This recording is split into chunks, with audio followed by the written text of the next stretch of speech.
Team India యువ batter Abhishek Sharma అత్యుత్తమ ఫామ్తో దూసుకుపోతున్నాడు. అయితే అభిషేక్ ఇన్నింగ్స్పై మాజీ క్రికెటర్ యువరాజ్ సింగ్ స్పందించాడు. ఇప్పటికీ 12 బంతుల్లో 50 కొట్టలేకపోతున్నావని అభిషేక్ శర్మను టీజ్ చేశాడు యువరాజ్ సింగ్.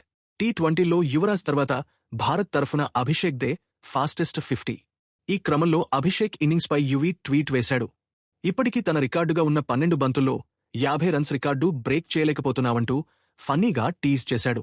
అయినా బాగా ఆడావు, ఇలాగే అద్భుతంగా కొనసాగించు అని పోస్ట్ చేశాడు. గురువు తన శిష్యుడిని టీజ్ చేస్తున్నాడంటూ సోషల్ మీడియాలో కామెంట్లు వస్తున్నాయి. అయితే క్రికెట్లో యువరాజ్ సింగ్ తన రోల్ మోడలని అభిషేక్ ఇప్పటికే పలు సందర్భాల్లో చెప్పాడు. ఆకాశమే హద్దుగా పసిడి పరుగు పెడుతోంది. బులియన్ మార్కెట్లో ధరల పెరుగుదల కొనసాగుతోంది. అంతర్జాతీయ పరిణామాల నేపథ్యంలో పసిడి, వెండి ధరలు మరోసారి భారీగా పుంజుకున్నాయి. ప్రపంచ మార్కెట్లో ఇన్వెస్టర్లు సురక్షిత పెట్టుబడి సాధనంగా భావించే బంగారం వైపు మొగ్గు చూపడంతో డిమాండ్ ఒక్కసారిగా పెరిగింది. ఫలితంగా అంతర్జాతీయంగా ఔన్సు బంగారం ధర $4,900 మైలురాయిని దాటగా వెండి కూడా $96 వద్ద ట్రేడ్ అవుతోంది.